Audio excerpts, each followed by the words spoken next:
안녕하세요. 클릭세상 속으로 박성우입니다.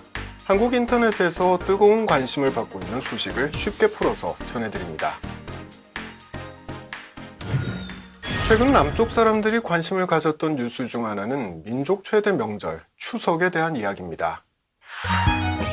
추석이 왔네, 추석이 왔어, 추석 선물은 명절 때가 되면 남한 텔레비전에서는 선물 광고가 쏟아집니다. 시부에 40%가 녹가루구나. 아이고 우리 손주 살이 이렇게 빠져서 어떡하노.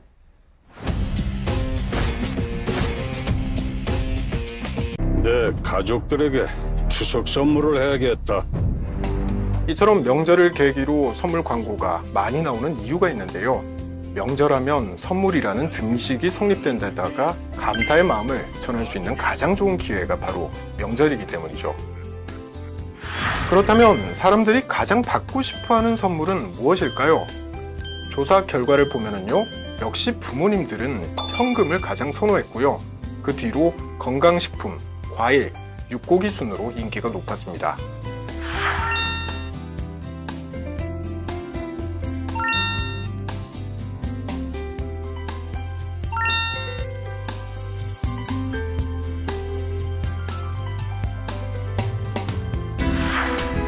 현금도 좋지만 사실 선물은 그 선물을 받을 사람을 생각하면서 고르는 정성도 중요하죠.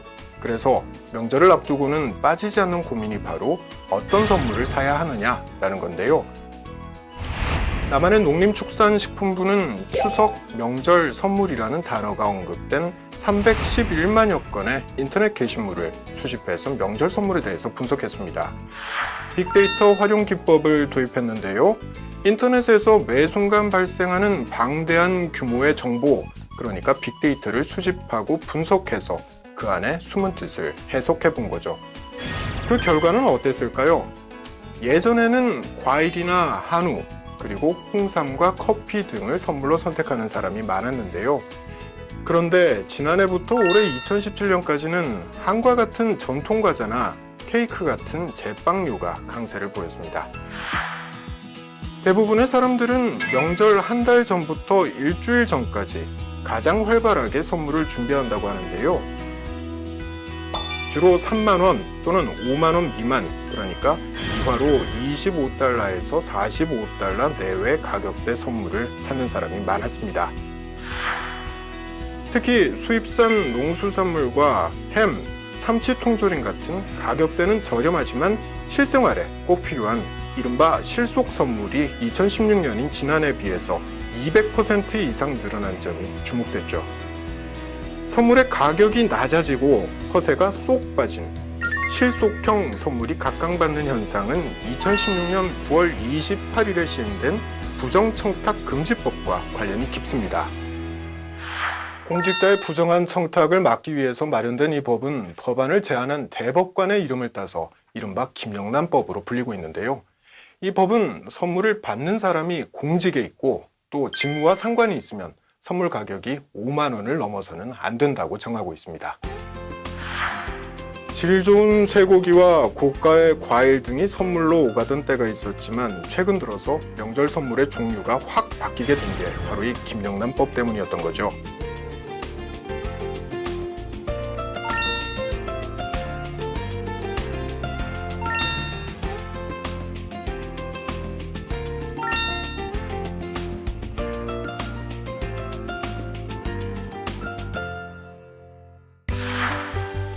명절 선물은 50년대 계란이나 참기름, 60년대 설탕, 70년대 식용유처럼 배고픔을 달래주던 먹거리에서 8, 90년대 고급 한우와 인삼, 그리고 2000년대 건강식품 등으로 시대에 따라 변해왔습니다.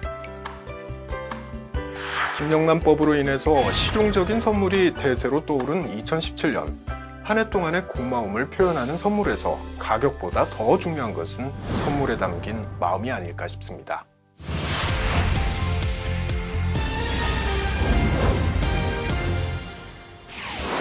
중고 물품을 거래하는 인터넷 카페 중고나라에 올라온 게시물이 최근 화제입니다. 문재인 대통령 시계를 구하고 싶다는 내용인데요. 가격이 100만 원, 즉 900달러 이상이라도 좋고 파는 사람이 있는 곳까지 직접 갈 테니 언제든 연락을 달라고 적어놓기도 했습니다.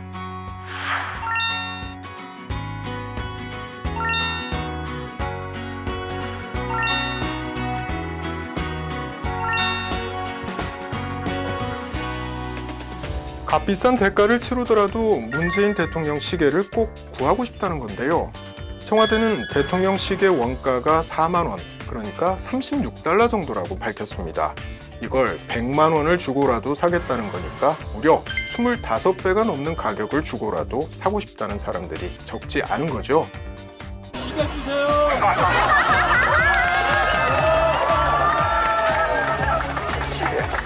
근데 시계에는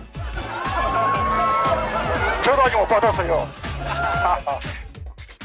문재인 대통령도 못 받았다는 문재인 시계. 이런 품귀 현상이 있는 이유는 청와대 담당 부서에서 한 달에 1000개, 즉 1년치 12,000개를 미리 주문해 두고 꼭 필요할 때만 소량 주문하겠다는 원칙에 따라서 깐깐하게 물량을 관리하고 있기 때문입니다. 지금까지 알려진 바로는 청와대에 초청받은 사람이나 외국에서 온 손님, 해외에서 동포 간담회 같은 행사를 하는 경우에 한해서 답례품으로 시계를 지급하고 있다고 하는데요. 하지만 청와대 행사에 초청받았다고 해서 모두 다 시계를 받는 것도 아니었습니다. 청와대 오찬에 참석했던 여당 의원들조차 시계를 받지 못했습니다.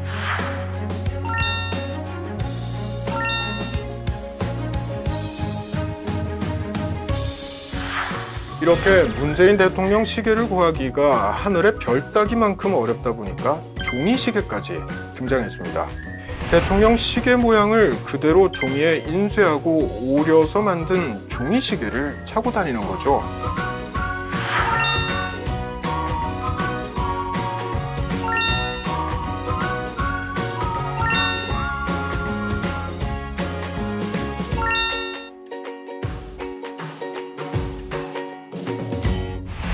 한 지지자는 자신의 시계에 대통령 시계를 본따 만든 문양을 넣어서 자신만의 대통령 시계를 만들기도 했습니다.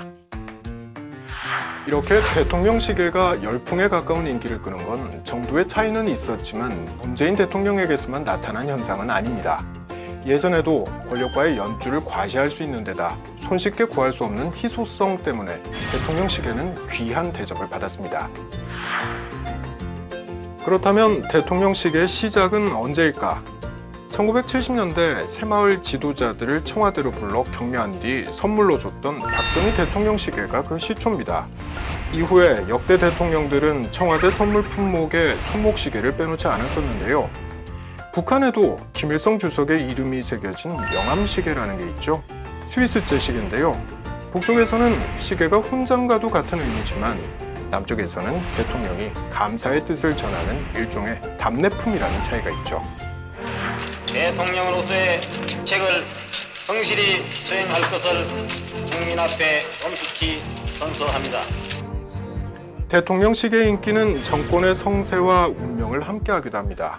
지지율이 높은 임기 초반에는 인기가 많지만 권력에 힘이 빠지는 정권 말기나 대통령 퇴임 이후에는 헐값에 거래가 되는 거죠. 예를 들어 박근혜 전 대통령의 시계는 정권 초기 한때 40만 원, 그러니까 350달러 선까지 올랐다가 탄핵 이후에는 10만 원, 그러니까 90달러 선으로 떨어졌습니다. 국정원의 댓글 사건으로 인기가 급락한 이명박 전 대통령 시계 역시 현재는 원가도 안 되는 10,000원에 거래가 되고 있습니다. 문재인 대통령 시계의 경우 이걸 판매용으로 바꿔달라는 청원이 등장할 정도로 사람들의 관심이 뜨거운데요. 그 이면에는 정권의 성공을 기원하는 국민의 바람이 담겨 있다고 볼 수 있겠죠. 지금까지 박성호였습니다. 다음 시간에 다시 뵙겠습니다.